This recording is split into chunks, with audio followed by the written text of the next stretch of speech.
이후로는 누구든지 나를 괴롭게 하지 말라. 내가 내 몸에 예수의 흔적을 지니고 있노라. 아멘.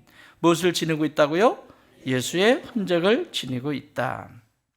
지난주에 우리가 지금 기다리는 이 대림절 기간은 저 백화점에서 기다리는 어떤 상품화된 아기 예수가 아닙니다. 물론 세상에 예수님을 알지 못하는 이들에게 성탄의 기쁨은 너무나 소중하고 그들에게 이 구원의 기쁜 소식을 전하는 것은 당연한 것입니다. 그러나 성도인 저와 여러분은 이 대림절에 기다리는 예수님은 아기 예수가 아니라 이후에 종말에 마지막 날에 우리 가운데 오실 재림하실 예수님을 기다리는 것입니다.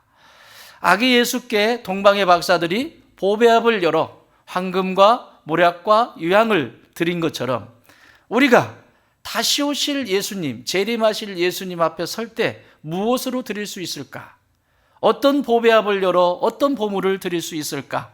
이렇게 넉 주 동안 함께 묵상하고 고민하는 시간을 갖고 있습니다. 첫째 시간에는 아브라함이라고 하는 사람을 통해서 아브라함이 어떻게 말씀 앞에 완전한 순종을 이루어가는지, 말씀이라고 하는 보배합에 순종이라고 하는 이삭, 순종이라고 하는 보물을 담아서 하나님 앞에 드리는 그 장면을 우리가 살펴보셨습니다. 말씀은 진리입니다. 그 말씀 한 절을 붙들고 순종하는 이들에게 하나님은 계속해서 은혜를 베풀어 주시고 세상을 이길 수 있는 힘을 부어 주십니다. 오늘은 바울이 드린 보배합은 무엇일까?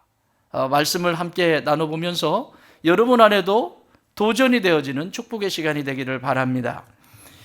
바울은 1차, 2차, 3차 회심을 한 후에 복음을 증거하러 크게 3차에 걸치고 4차는 로마로 가는 여정이기 때문에 크게 3차에 걸쳐서 복음을 전합니다. 복음을 전한 것은 가는 곳곳마다 교회들이 세워지죠. 오늘날처럼 규모가 이렇게 큰 교회가 아니고 가정에서 교회가 시작이 됩니다. 그래서 갈라디아의 어느 가정에서 세워진 교회, 가정에서 세워진 교회, 갈라디아 교회, 그리고 마케도니아를 넘어가서 위에 빌립보에서 세워진 교회, 필리프 교회, 또 소아시아의 에베소 교회, 이런 교회들은 다 가정에서부터 시작이 됐습니다. 우리 초대교회도 그렇게 됐죠. 우리 초대교회도, 한국의 초대교회도 자기 집을 내어드렸습니다. 자기 집터를 내어드렸습니다. 그리고 자기 땅을 내어서 교회들이 세워지고 그리고 그 교회 속에서 자녀들이 성장하고 믿음을 지켜나갔습니다. 오늘도 참 그리운 시기입니다. 이 시대에 보면 하나님의 성전이, 교회가 세워지는 데는 이런 역사들이 있는 것이죠. 어쨌든 바울이 세운 교회 중에 갈라디아라고 하는 교회는 소아시아에 있는 교회입니다. 이 교회는 1차 전도행을 하면서 교회가 세워졌는데 바울의 입술을 통해서 들은 그 복음을 듣고 모인 사람들이 교회가 된 겁니다. 오래 머물러 있을 수가 없어서 바울은 다시 전도행을 떠나죠. 그리고 돌아왔는데 소문이 들립니다. 소식이 들리는데 거짓 율법 교사들, 그리고 율법주의자들, 그리고 거짓 교사들, 이들이 뭐라고 이야기하냐면 바울이 전한 복음은 가짜다. 그리고 바울 그 자체도 진짜 사도가 아니다. 이렇게 소문을 내면서 갈라디아 교회를 무너뜨리려고 합니다. 사랑하는 여러분, 평생 여러분이 믿음의 여정을 걸어가면서 세 가지는 하지 말아야 됩니다. 첫 번째, 교회 욕하지 마십시오. 교회의 연약한 부분이 보이면 기도해 주십시오. 교회는 예수님의 몸입니다. 두 번째, 주의 종들을 욕하지 마세요. 아무리 여러분의 눈에 보기에 형편없어 보여도 하나님이 세우셨습니다. 사람의 종이 아니고 하나님의 종입니다. 그래서 기도해 주십시오. 세 번째, 성도들 사이에 돈놀이 하지 마십시오. 돈을 빌려주고 이자를 받거나 그냥 주려면 주십시오. 그러나 돈을 주고 받으면서 그곳에 이자가 붙기 시작하고 돈놀이를 하면 영적인 것은 마귀란 놈이 이 세 가지 영역은 그대로 공격합니다. 교회를, 그리고 주의 종을 말씀이 들리지 않습니다. 마귀는 귀를 막아버리게 만듭니다. 그래서 생명이신 말씀이 들리지도 않고 말씀을 보는 기쁨도 누리지 못하고 그렇게 살아갑니다. 돈놀이 똑같습니다. 돈이라고 하는 것이 엄청난 힘을 가지고 있습니다. 그것 때문에 형제들끼리도 싸워서 혈육도 끊어버리잖아요. 그죠? 부모는 자식과의 관계를 끊지 못하는데 끊는 사람도 있더만요. 그런데 형제들은 안 본다고 끊어버립니다. 왜요? 그 안에 들어가 보십시오. 다 돈 문제지. 교회도 마찬가지입니다. 여러분이 넘쳐서, 호주머니가 넘쳐서 주시려면 주세요. 그러나 빌려주지는 마세요. 내가 이거 빌려줬으니까 은행 이자가 지금 5%니까 나는 한 2%만 받을게, 이런 거 하지 마세요. 대답을 안 하네. 하지 마세요. 요 세 가지는 절대 하지 마세요. 여러분의 평생 신앙생활을 하면서 전혀 유익이 되지 않고 암적인 것입니다. 이 갈라디아 교회도 역시 2000년 전에 세워진 그 교회 속에 거짓 교사들이 들어와서 이렇게 합니다. 거기에 대해서 변증을 한 서신이 갈라디아서입니다. 갈라디아서에서 오늘 본문의 위치는 이 모든 것을 설명하고 맨 끝에 본문이 기록되어 있습니다. 17절 같이 한번 읽겠습니다. 시작. 이후로는 누구든지 나를 괴롭게 하지 말라. 내가 내 몸에 예수의 흔적을 지니고 있노라. 아멘. 뭐를 지니고 있다고요? 흔적. 언어적인 의미는 스티그마입니다. 스티그마. 흔적. 이 스티그마의 크게 두 가지 의미가 있는데, 스티그마는 뭐냐면 이런 거예요. 첫 번째 의미는 송곳으로 스티조라고 하는 동사에서 왔는데, 첫 번째 의미는 찌르다입니다. 찌르다. 여러분 타투할 때 어떻게 하죠? 타투, 문신, 찌르죠. 이렇게 콕콕콕콕 찔러서 뭔가 약품을 처리하면 이게 이제 무늬가 되죠. 글씨가 되고 무늬가 되죠. 이 스티조라고 하는 스티그마의 동사는 이런 찌른다라고 하는 의미예요. 그래서 새기는 거예요. 새기는 거. 하나씩 새기는 거예요. 하나씩. 두 번째 의미는 뚫다라고 하는 의미입니다. 뚫다. 콧구멍을, 귀걸이를, 우리 자매님도 귀걸이 많이 하시죠? 원래 이제 이게 귀걸이의 원래 시작은 주인과 종을 구별하는 겁니다. 여러분이, 우리 자매님들 남자분한테 귀걸이를 받았다는 것은 넌 내 종이야 이거하고 똑같은 알고나 받았는지 모르겠어요. 네. 어쨌든 이게 주종 관계를 얘기할 때, 표시할 때 표식이 귀걸이입니다. 그리고 코걸이입니다. 우리는 귀걸이는 많이 하시니까 코걸이로 갑시다. 네. 코걸이 안 하셨죠? 네. 코걸이로 하십시다. 코걸이. 뚫는다라고 하는 의미입니다. 소의 코를 뚫는 장면을 보셨나요? 저는 어렸을 때 봤어요. 어른들이 그게 피가 많이 나니까 보지 말라고 그러는데 저는 호기심이 많아가지고 저리 가 그러는데 꼭 그걸 봐야 돼요. 이렇게. 그래서 세상에 우리 아버지가 박달나무 있죠. 백달나무를 생것을 갖다가 콧뚜레를 할 것을 이렇게 뼈조각 해서 이렇게 해가지고 싹 해서 묶어가지고 처마 밑에다 걸어 놓습니다. 그러면 얘가 1년이 지나면 빼짝 말라요. 그 그늘에서 마르기 때문에 갈라지지 않습니다. 그렇게 보관했던 그 콧뚜레로 이제 이 소의 코를 뚫는데, 이제 송아지에서 조금 중수로 넘어갈 때 이때 뚫어요. 뚫는데 일단 먼저 딱 잡고 옆으로 못 움직이게 잡고 장정들이 붙잡고 코에다가 소변을 일단 한번 뿌립니다. 소변이 소독약입니다. 그리고 이것으로 코를 뚫어요. 죽는다고 합니다. 난리잖아요. 생사를 뚫는 건데. 그런데 그렇게 하지 않으면 이 소는 일을 할 수가 없어요. 주인이 컨트롤을 할 수 없어요. 주인이 통제를 할 수 없어요. 그래서 코를 뚫는 거예요. 그리고 확 뚫으면 이걸 박달나무 이걸 이렇게 돼 있잖아요. 그러니까 이렇게 펴요. 이렇게 쫙 이렇게 펴가지고 이걸로 확 하면 찢어집니다. 그리고 다시 소변 그를 떠가지고 입에다가 쫙 뿌립니다. 여기다. 그럼 덫이 나질 않아요. 그래서 이게 꼬들꼬들해서 이제 서서히 지나면서 말라. 이 소는 이제 달구지를 뜨는, 수레를 끄는 일을 하는 그런 소가 됩니다. 들에 나가서 논도 갈고 밭도 갈고 수레도 끌고, 그 콧뚜레가 뚫려 있지 않으면 자기 마음대로입니다. 자, 이게 지금 두 번째 의미입니다. 스티그마의 두 번째 의미, 코가 뚫리는 상태를 얘기합니다. 지금 바울이 뭐라고 그래요? 나는 타투가 되어 있다. 수없이 많은 타투가 있다, 내 안에.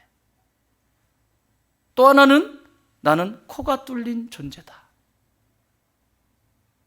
그걸 흔적이라고 말합니다. 스티그마. 자, 이 스티그마에는 그래서 이 두 가지 의미가 있습니다. 첫 번째는 이 타투처럼 찌른다라고 하는 이 의미는 사역에 대한 의미입니다. 사역. 이 코가 뚫는다는 의미는, 코를 이렇게 뚫는다라고 하는 의미는 소유에 대한 개념입니다. 소유. 내가 이제 누구의 소유다? 예수님의 소유다. 그 흔적을 나는 가지고 있다. 질문 드립니다. 여러분의 소유가 예수님이 여러분 예수님의 소유입니까? 여기서부터 시작돼야 돼요. 코가 안 뚫리면 자기 마음대로 해요. 바울은 내게 흔적이 있는데 나는 예수님께서 나를 불렀다라고 하는 그 콧뚫림의 역사가 있다는 얘기예요. 여러분, 이 세상에도 수없이 많은 목사님들이 있고 수없이 많은 분들이 많이 사역들을 합니다. 코가 뚫리지 않으면 어디로 갈지 모릅니다. 그래서 코 뚫린 이 상태를 늘 각인해야 돼요. 생각해야 돼요. 나는 내가 움직이는 것이 아니라 하나님이 나를 이끌고 가셔야만 가능한 존재다. 수레를 걸어주면 수레 끌고 가면 되고, 쟁기 걸어주면 쟁기질 하면 되고, 예? 꿀 먹으라고 끌고 오면 산에 가서 풀 뜯어 먹으면 되고, 그게 콧뚫림이에요. 소명의식입니다. 따라합시다. 소명의식.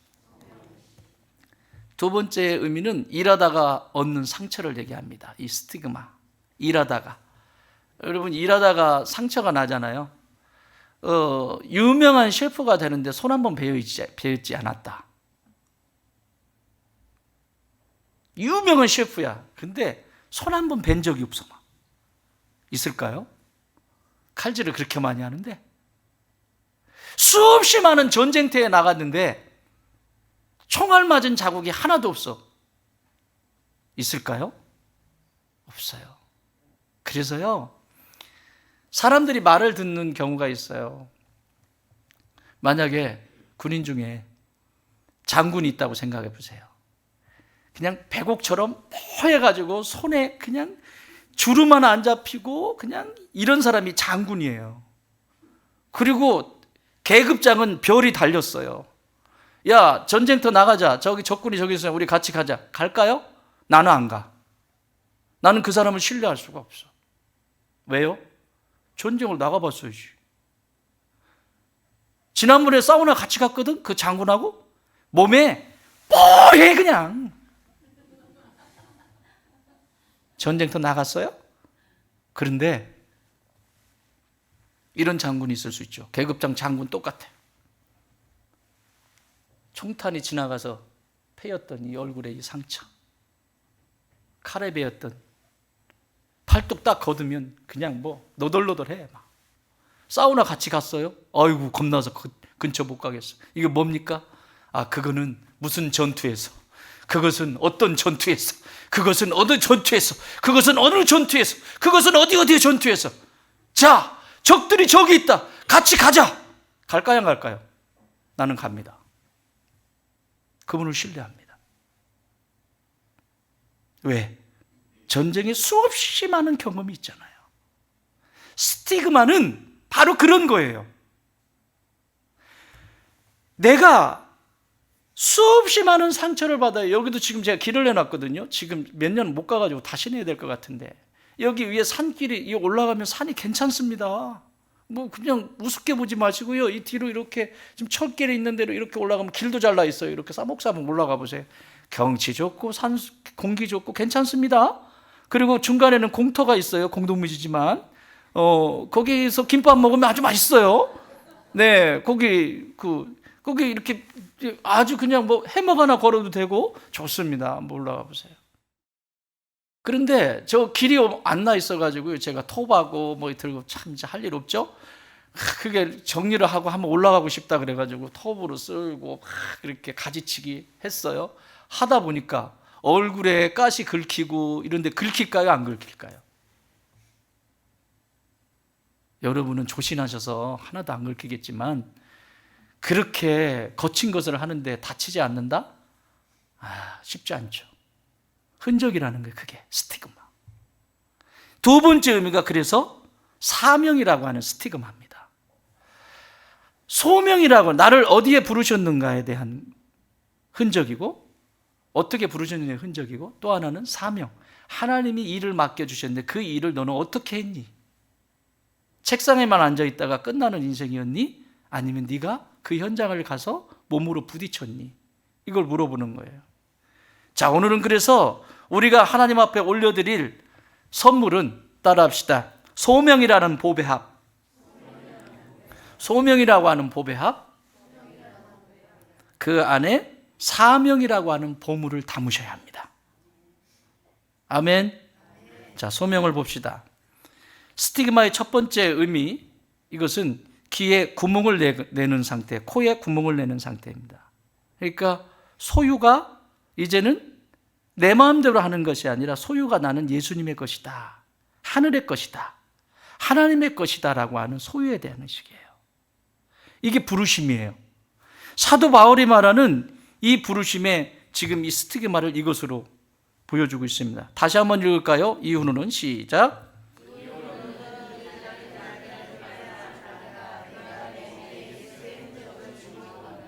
예, 흔적을 지니고 있노라. 누구의 흔적? 예수님의 흔적. 이게요, 원문에도 그렇고 이걸 잘 번역한 영문 성경이 NASB, New American Standard Bible. 이 성경에서 번역을 제대로 했어요. 이 흔적이라고 하는 번역을 영어로 뭐라고 번역했냐면 브랜드 마크. 브랜드 마크.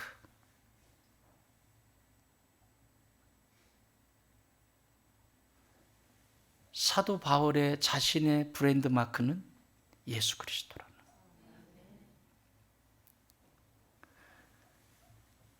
백화점에 명품이 들어오면 그것도 신상이 몇 개 되지 않는다고 하면 줄 서 있는 광경을 보셨죠? 뉴스에서. 그 명품 하나 얻어보려고. 사랑하는 여러분, 예수님이 여러분의 브랜드입니까? 성도의 브랜드는 예수 그리스도입니다. 그 외에는 없어요. 그 브랜드, 그렇게 나를 부르셔서 내 안에 이렇게 하셨다라고 하는 것이 소명이에요. 소명의 두 가지. 첫 번째, 따라합시다. 값진 존재로서의 부르심. 나를 불러주셨는데 어떻게 불러주셨냐면 값지게 부르셨다는 거예요. 갈라디아서 1장 1절. 우리 성경 똑같으니까 앞장 2장만 넘기면 나와요. 2장만 넘겨보세요. 자, 1장 1절 시작. 사람들에게 난 것도 아니요 사람으로 말미암은 것도 아니요 오직 예수 그리스도와 그를 죽은 자 가운데서 살리신 하나님 아버지로 말미암아 사도된 바울은 자신의 브랜드에 대해서 명확하게 얘기합니다. 내가 사도가 된 것은 뭐라고? 내가 사도가 아니라고? 뭐라고? 내가 전한 복음이 거짓이라고? 그렇게 함부로 취급하는 그들을 향해서 사도 바울은 명확하게 얘기합니다. 나에게 주어진 이것은 사람들에게서 난 것이 아니다. 이 땅에 사람이 나에게 준 것이 아니다. 또 사람으로 말미암은 것도 아니다. 오직 나를 죄와 허물과 저주로부터 그것을 구원하시기 위해서 죽으신 예수 그리스도와 나를 사랑하셔서 끝까지 기다려주신 하나님 아버지께서 나에게 브랜드 마크, 브랜드를 찍어 주셨다. 스티그마.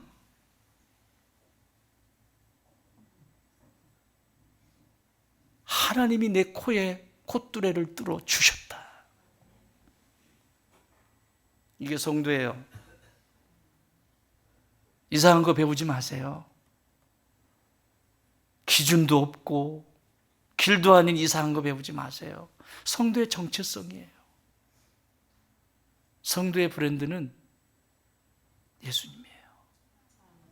여러분의 소속은 예수 그리스도 안에 있는 존재입니다. 코가 뚫렸으면 예수님이 그러면 서야죠. 소가 계속하면 코 찢어져요. 콧뚜레가 뚫리지 않았기 때문에 망아지처럼 뛰는 거예요. 소를 보세요. 그럼 그거 뭘로 써요? 고기에 고기.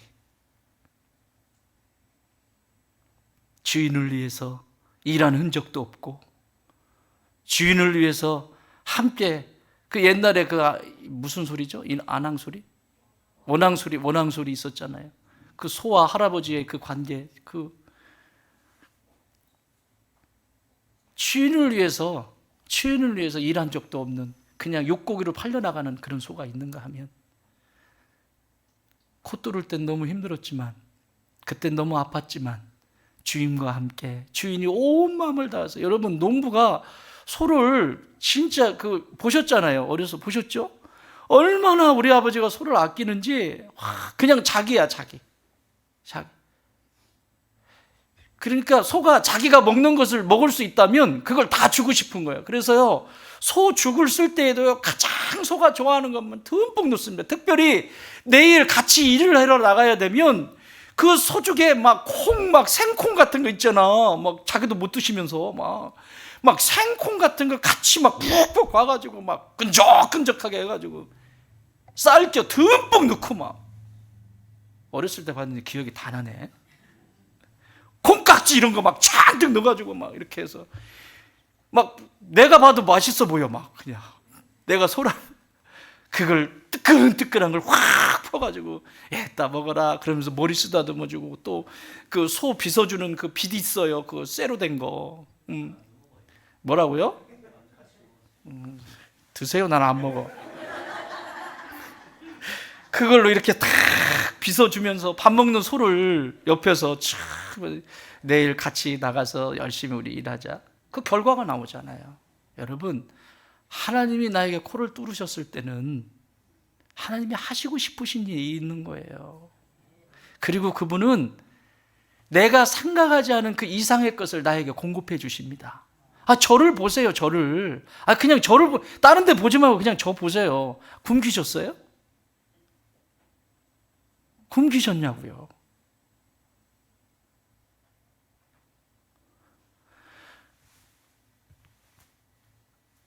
이게 값진 존재로 자기를 불러주셨다라고 하는 소명의식이에요. 사랑하는 여러분, 옆에 분에게 인사하세요. 당신은 너무나 값진 존재입니다. 안 하신 분한테 당신은 너무 값진 존재입니다. 그렇게 값진 존재로 하나님이 불러주셨어요. 그게 스티그마예요.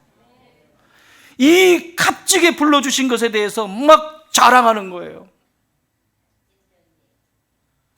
진짜죠? 그러면 그 다음에 두 번째 소명은 뭐냐면, 두 번째 부르심은 뭐냐면 값진 일을 맡겨주셨어요. 따라합시다. 값진 일을 맡겨주셨어요. 이렇게 부르셨어요. 값진 일을 맡기기 위해서 저를 불러주셨다는 거예요. 나를 불러주셨다는 거예요. 아멘. 나에게 값진 존재로 나를 불러주셨을 뿐만 아니라 이 세상에서 영원히 썩지 않을 영원한 것, 너무나 값진 것을 위해서 나를 부르셨다라고 하는 거예요. 사도행전 13장 47절에 보면 이렇게 말씀하고 있어요. 주께서 이같이 우리에게 명하시되 내가 너를 이방인의 빛으로 삼아 너를 땅끝까지 구원하게 하리라. 사도 바울을 뭘로 불렀다고요? 자기를 이방인의 빛으로. 그러니까 나를 그렇게 사람의 뜻으로도 아니고 사람에게서 난 것도 아니고 사람으로 말미암은 것도 아니라 하나님이 이렇게 기이한 존재, 값진 존재로 나를 불러주셨을 뿐만 아니라 나에게 이렇게 귀한 사역을, 이렇게 귀한 것들을 나에게 맡겨주셨다라고 하는, 그것을 맡기시기 위해서 부르셨다라고 하는 분명한 소명의식이 있었어요. 사랑하는 여러분, 하나님이 여러분을 왜 부르셨습니까? 값진 존재 맞죠? 이 세상에 가장 값진 일이 뭘까요? 예수님 닮아가는 거예요. 아멘. 예수님 전하고 예수님 닮아가고,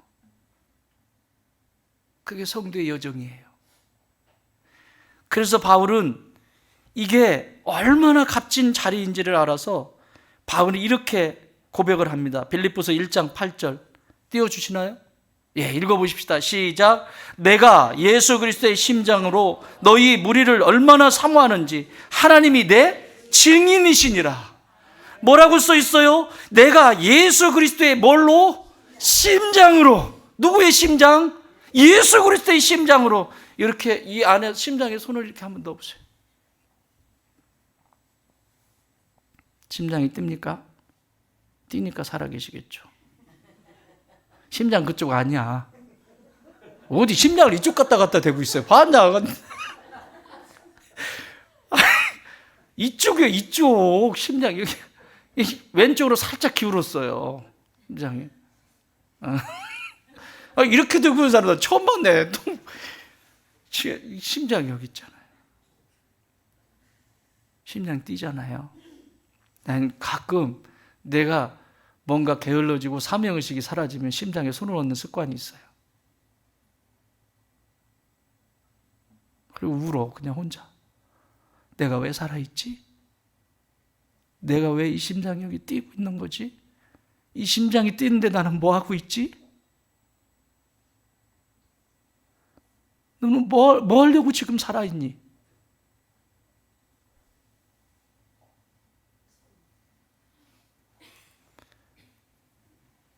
바울은 심장이 뛰는 그 분명한 이유를 얘기하고 있어요.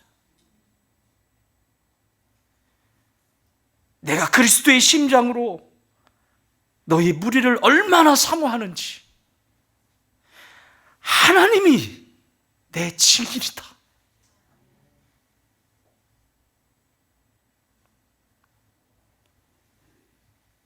그래서 이 예수 그리스도의 심장으로 완전히 이식받은 사도 바울의 고백은 갈라디아서 2장 20절에서 완결되어집니다. 같이 읽습니다.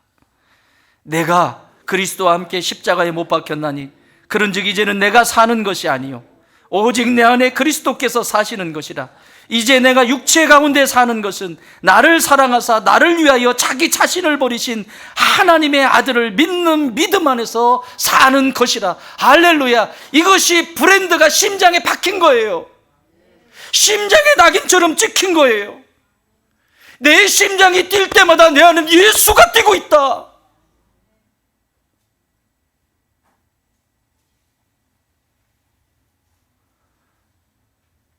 세상은 인간이 대안이라고 말합니다. 인간 하나 좋은 사람 들어오면 그것이 대안이라고 말합니다. 아니요. 우리 인생의 모든 문제는 사람이 대안이 아니라 하나님이 원안입니다. 하나님만이 원안이에요. 사업이 안 되세요? 하나님만이 원안이에요. 가정이 힘든 일이 있어요? 하나님이 원안이에요. 왜 하나님이 대안입니까? 왜 예수님이 저 뒤로 밀려진 대안 2차, 그것도 1차 대안도 아니고 한참 뒤에 대안이 됩니까? 아니잖아요. 아니잖아요. 하나님만이 나의 원한입니다. 바울은 이 스티그마, 브랜드 마크가 찍혀서 펄떡거리는 이것이 하나님 아버지와 예수 그리스도께서 찍어주신 것이라는 확신을 가지고 살아가요. 여러분, 누가 책임져요? 남들이 기억 못해도 돼요. 저희 신학교 때, 지금은 은퇴하셨는데, 이름이 갑자기 생각 안 나네. 신약학 가르쳤던 교수님인데, 장신대 신학교 가르친 교수님인데 이분이 뭐라고 얘기하냐면 교회 이제 주의 종으로 목회를 하면 다 여러분들 다 환영할 것 같죠? 2명 중에 한 사람만 환영해도 감지덕지하고 잘 섬기세요. 난 몰랐어. 그때는 뭔 말인지. 왜냐하면 인턴, 레지던트 할 때는 그냥 막 바쁘게 움직이잖아요. 부목사 때도 잘 몰랐어요. 담임 목사님 앞에 있으니까. 뭔 일 있으면 담임 목사님 뒤로 숨으면 돼. 목사님이 책임지시니까. 담임 목사님 뒤로 가면 돼요. 그런데 교회를 세우고 나니까 그게 뭔 말인지 알겠어요. 2명 중에 한 사람은 고사하고 10명 중에 한 사람이라도 있었으면 좋겠어. 왜 그럴까요? 코가 안 뚫려서 그래요. 코가 안 뚫려서. 스티그마가 없어요. 브랜드 마크가 안 찍혔어요.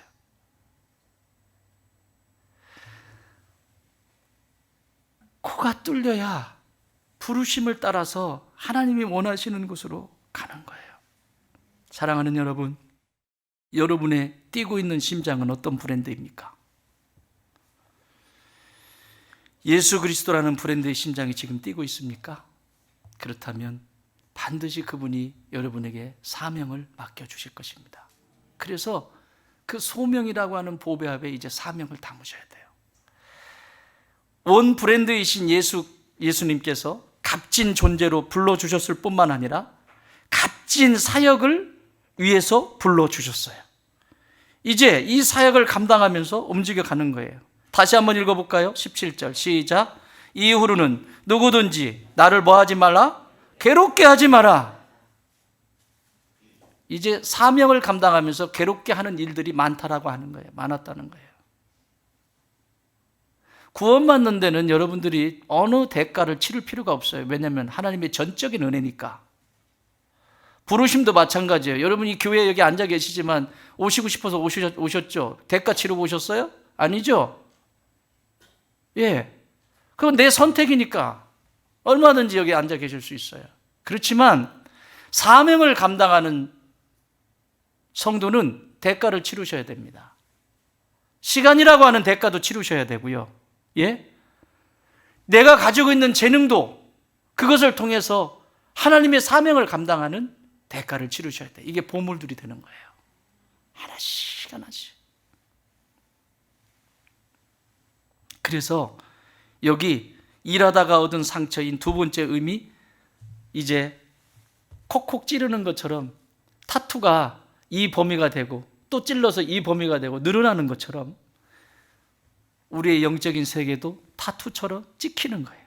흔적이 남기 시작하는 거예요. 그래서 여기 영문 성경에 그냥 브랜드 마크 단수가 아닙니다. S가 붙습니다. 예수 그리스도의 브랜드 그 표식들이 계속 더해진다는 거예요. 내 안에 예수의 흔적을 가졌노라. 나는 사명을 감당하며 계속해서 흔적들을, 내 안에 있는 흔적들을 보게 된다. 상처들을 보게 된다.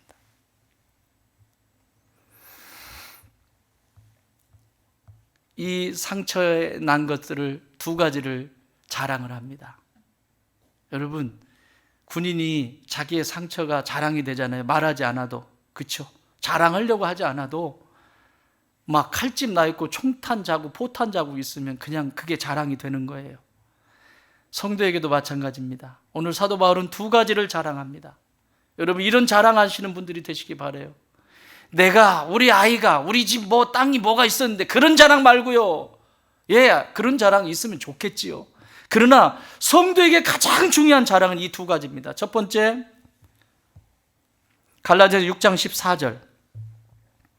성경 여세요? 예, 열려있군요. 시작. 그러나 내게는 우리 주 예수 그리스도의 십자가 외에 결코 자랑할 것이 없으니 그리스도로 말미암아 세상이 나를 대하여 십자가에 못 박히고 내가 또한 세상을 대하여 그러하느니라. 뭐라고요?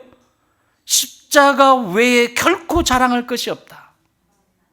또 빌립보서 3장 3절에서도 하나님의 성령으로 봉사하며 그리스도 예수로 자랑하고, 로마서 11장 18절은 더 구체적으로 얘기합니다. 그 가지들을 향하여 자랑하지 말라. 가지들을 향하여. 여러분, 나무가 있으면 가지들이 서로 자랑하는 거예요. 내가 열매 많이 맺었지? 내가 많지? 서로 자랑하는 거예요. 가지들이. 그러니까 오늘날로 말하면 이 비유적으로, 유비적으로 얘기한 거예요. 성도들이 자기 자랑하다가 끝난다는 얘기예요. 그런데 자기들을 향하여 자랑하지 말라. 자랑할지라도 네가 뿌리를 보존하는 것이 아니요, 가지가 뿌리를 보존하는 것이 아닙니다. 뭐가? 뿌리가 가지를 보존하는 것입니다. 할렐루야. 나의 모든 사역은 아무리 화려한 것이 있어도 이 사역의 터는 예수 그리스도입니다. 여러분은 교회 속에 무슨 일을 하시든지 여러분의 힘으로 하지 마세요. 하나님이 주시는 힘으로 하세요. 그래야 탈이 나지 않습니다. 왜 가지가 뿌리를 그냥 뿌리째 뽑히고 싶어요? 뿌리가 있어야 가지가 있지요. 예수님이 영광을 받아야 가지가 무성해지는 거죠. 그래서 첫 번째 자랑하는 것은 브랜드의 시작이 되는 예수 그리스도만을 자랑합니다. 여러분, 자랑한다라고 하는 단어가 찬양한다라고 하는 단어하고 똑같습니다. praise. 여러분, 찬양 어떻게 하세요? 죽을 정도로 하십니까? 찬양은 예수님을 자랑하는 시간이에요.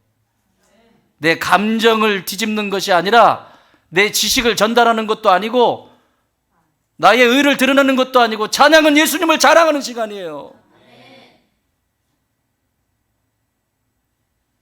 제가 찬양을 하면서 언제 도전을 받았냐면, 우리 지금 마포에 지난번에 한번 오셨는데, 마포의 동막교회에 곽재 목사님 오셔서 한번 설교하셨죠?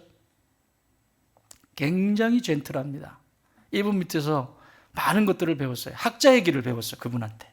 학자는 어떤 것이 학자인가? 첫 번째 목사님한테는 섬기는 거 배우고, 두 번째 목사님한테는 신방하는 거 배웠어. 굉장히 힘들었는데 신방할 때 어떻게 해야 되는지를 그분한테 배우고, 마지막 이 마포에서는 학자가 어떤 것이 학자인지를 하나님이 훈련을 시켜주셨어요. 그런데 이분은 찬양을 하시잖아요. 찬양을 하면 거의 쓰러질 정도로 불러요. 쓰러질 정도로. 찬양만 딱 시작되면 거의 저러다가 쓰러지겠다. 쓰러지겠다. 목사님 살살 쓰러지겠다 할 정도로 찬양을 해요. 이분이 뭐라고 말씀하시냐면, 그때 부목사 때니까 나도 은혜가 많이 있었던 사람인데도 그분의 그 모습에 도전이 된 거예요. 그러면서 뭐라고 말씀하시냐면, 야, 이렇게 찬양 부르다가 죽으면 내가 하나님 자랑하는 건데 뭐 좋지. 큰 소리로 찬양하면 혈압 올라갈까 봐 안 부르시는 거예요? 죄인으로 오래 살아서 뭐 할 건데요? 죄인으로 자꾸 오래 살아서 뭐 할 건데요? 죄만 짓지. 그렇지 않습니까? 저도 빨리 데려갔으면 좋겠어요, 하나님이. 죄인이에요, 죄인. 언제 어디서 사고를 칠지 모르는 죄인의 몸뚱아리예요. 성령께서 돌봐주시니까 요만한 거지. 어디서 어떤 사고를 칠지 모르는 게 이 죄인이라고요. 이 죄인의 몸뚱아리가 오래 있으면 있을수록 이 세상에 유익을 주는 것이 아니라 고통을 줍니다. 그래서 가끔 정신 돌아올 때마다 한 번씩 기도해요. 하나님, 끝났으면 빨리 데려가시죠.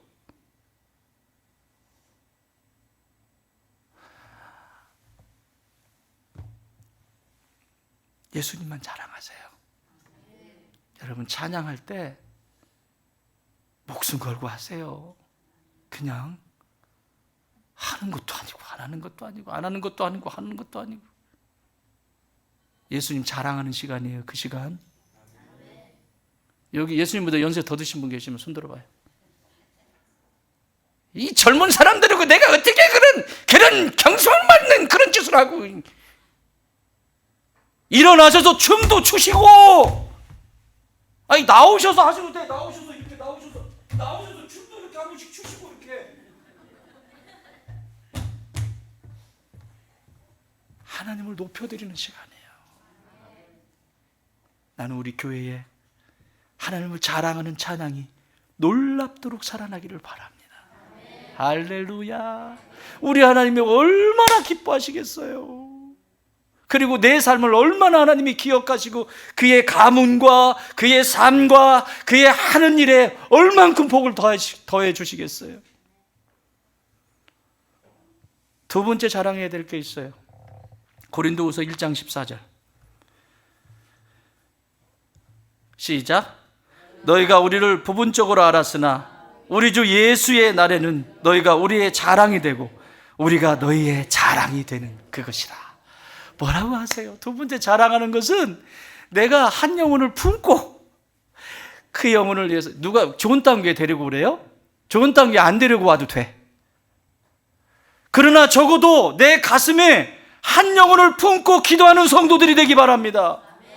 그 영혼이 반드시 살아나서 하나님을 찬양하는 하나님의 자녀로 태어날 수 있도록 가슴에 품고 기도해 주세요. 지금 바울은 자랑이 무슨 자랑이냐면, 내가 주님이 다시 오시는 그날에 나의 자랑은 이 영혼을 구원한 일들이다. 할렐루야. 데살로니가서 2장 19절에서도 이렇게 말씀해요. 우리의 소망이나 기쁨이나, 같이 읽습니다. 우리의 소망이나 기쁨이나 자랑의 면류관이 무엇이냐? 그가 강림하실 때 우리 주 예수 앞에 너희가 아니냐. 할렐루야. 자랑이 이게 돼야 돼요. 나의 자랑, 나의 면류관은 주님이 강림하실 때 지금 이 데살로니가 교회, 갈라디아 교회, 빌립보 교회, 나를 통해서 지나가면서 복음이 증거되면서 그곳에 살아난 이 영혼들이 나의 면류관이고 나의 자랑이다. 이거 하면서 얼마나 스티그마가 많았어요. 얼마나 찔린 부분이 많았어요. 그것을 고린도후서 11장 23절 이하에 이렇게 말합니다. 그 예수님의 흔적, 상처의 흔적들, 그 스티그마를 이렇게 말합니다. 그들이 그리스도의 일꾼이냐? 정신없는 말을 하거니와 나는 더욱 그러하도다. 내가 수고를 넘치도록 하고 옥에 갇히기도 더 많이 하고 매도 수없이 맞고 여러 번 죽을 뻔하였으니 유대인들에게 40에서 하나 감한 매를 5번 맞았으며 3번 태장으로 맞고 1번 돌로 맞고 3번 파선하고 일주야를 깊은 바다에서 지냈으며 여러 번 여행하면서 강의 위험과 강도의 위험과 동죽의 위험과 이방인의 위험과 시내의 위험과 광야의 위험과 바다의 위험과 거짓 형제 중에 위험을 당하고 또 수고하며 했으며 여러 번 자지 못하고 줄이며 목마르고 여러 번 굶고 춥고 헐벗었노라. 이 외의 일은 고사하고, 이렇게 어려운 타투, 이렇게 어려운 흔적들을 이것은 고사하고 아직도 날마다 내 속에 눌리는 일이 있는데 그것은 곧 교회를 위하여 염려하는 것이라. 사랑하는 여러분, 사도 바울이 이렇게 당한 것에 대해서 우리 보고 당하라는 얘기 아니에요. 그러나 여러분 가슴 속에 심장이 뛰고 있는데 그 속에 한 영혼이 있습니까? 있어야 됩니다. 그 영혼이 없다면 방종한 인생이 됩니다. 목사의 가슴 속에도 그 영혼이 없으면 방종한 목사가 됩니다. 자기 멋대로. 엄마가 엄마를 엄마라고 부르는 이유는 엄마의 흔적이 있기 때문에 그래요. 여러분, 엄마가 아이를 위해서 얼마나 그래서 엄마만이 가지고 있는 흔적이 있잖아요. 그렇죠?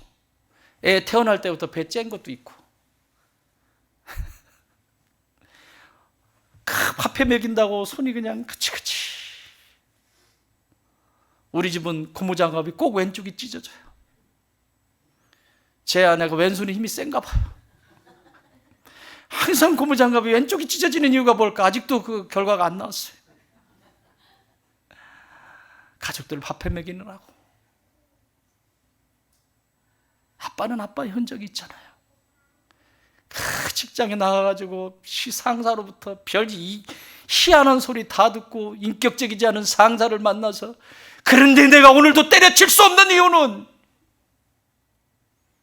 지금도 내 눈에 아른거리는 아내와 자식들이 있기 때문이었던 것이었다.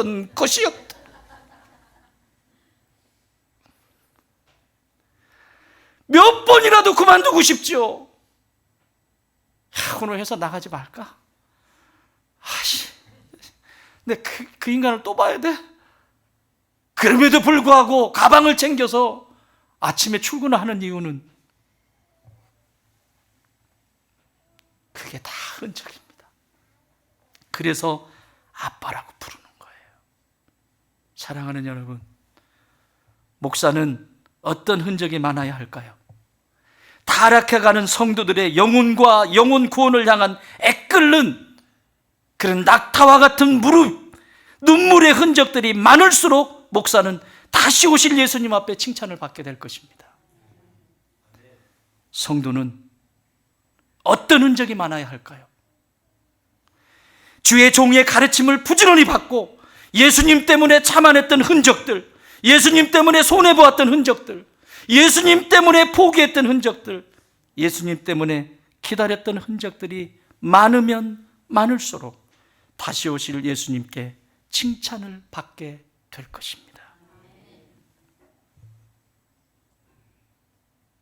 사도 바울은 이 두 가지를 자랑하기 위하여 지금도 심장이 뛴다라고 고백하면서 이렇게 한 번 더 얘기합니다. 고린도서 10장 31절 시작. 마시든지 무엇을 하든지 다 하나님의 영광을 위하여 하라. 아멘. 사랑하는 여러분, 여러분에게 주신 시간이 사명을 감당하게 내어주십시오.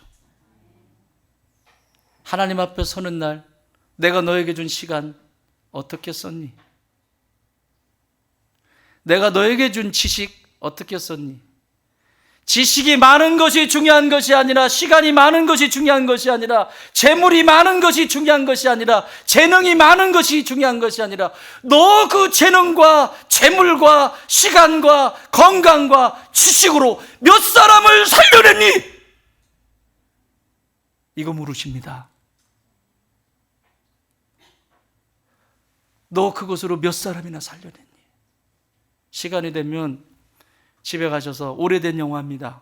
오스카 신들러 리스트.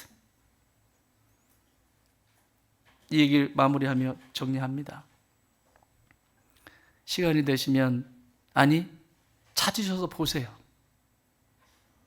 유대인들의 학살을 막아서는 독일 사업가의 이야기입니다.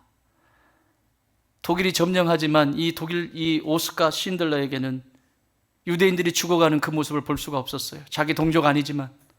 그래서 자기가 사업장을 열고 공장을 열어서 유대인들을 자기 직원들로 쓰는 거예요. 돈을 주고 사는 거예요. 수용소에 있는 유대인들을 돈으로 사는 거예요. 자기가 돈으로 사오는 거예요. 그래서 죽지 않게 만드는 거예요. 전쟁이 끝났습니다. 세계대전이 끝났습니다. 오스카 신들러는 본국으로 돌아가야 됩니다. 독일이 패배했습니다. 그때 유대인의 지도자와 부둥켜 안면서 하는 말이 있습니다.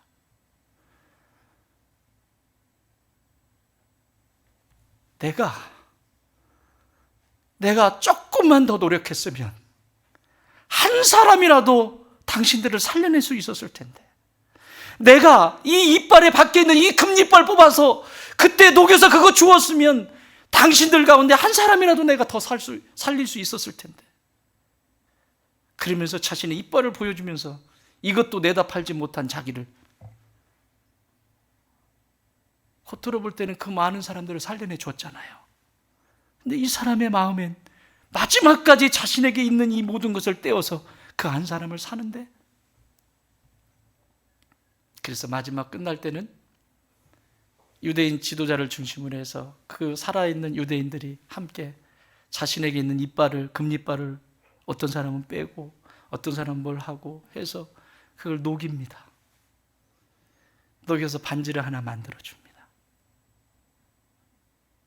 고맙다고, 사랑한다고, 감사하다고 우리가 당신에게 보여줄 수 있는, 해줄 수 있는 표현입니다. 그리고 그 반지를 차고 떠나는 장면으로 끝납니다. 사랑하는 여러분, 시간이 그리 많지 않습니다. 내게 주신 시간, 건강, 재물, 재능, 지식 어디에 쓰고 계십니까? 나는 여러분의 자랑이 영혼이 되기를 바랍니다. 하나님 아버지, 오늘도 우리에게 주신 귀한 날, 소명이라고 하는 보배합에 사명을 감당하면서 흘렸던 수없이 많은 흔적의 보석들을 담습니다. 주님 언제 오실지 모르지만 그렇게 하나하나 담아서 주님 오시는 그날에 이 보배합을 드리기를 원합니다. 주여, 은혜를 베풀어 주옵소서. 사랑하는 성도들의 삶을 축복하여 주시옵소서. 이제 내게 주신 시간도 재물도 재능도 지식도 건강도 하나님 한 영혼을 향한 그 한 영혼을 살려내는 거룩한 통로로 쓰임받게 하여 주옵소서. 이제는 우리 주님 예수 그리스도의 은혜와 우리 하나님 아버지의 그 크신 사랑하심과 성령님의 역사하시고 교통하시고 함께 하심이 주님 나를 존귀한 존재로 부르셔서 인쳐주시고 또 귀한 사역을 맡겨주시고 그 사역을 통해서 그 사명을 감당하며 흔적을 갖게 해주셔서 감사합니다. 내게 주신 모든 것 한 영혼 한 영혼 가슴에 품고 살려내는 거룩한 통로로 쓰임받게 하여 주옵소서. 마지막 그날에 주님 오시는 그날에 이것이 나의 면류관이 되게 하여 주옵소서. 기도하는 주의 자녀들 머리머리 위에 이제로부터 영원토록 함께 계실지어다. 아멘.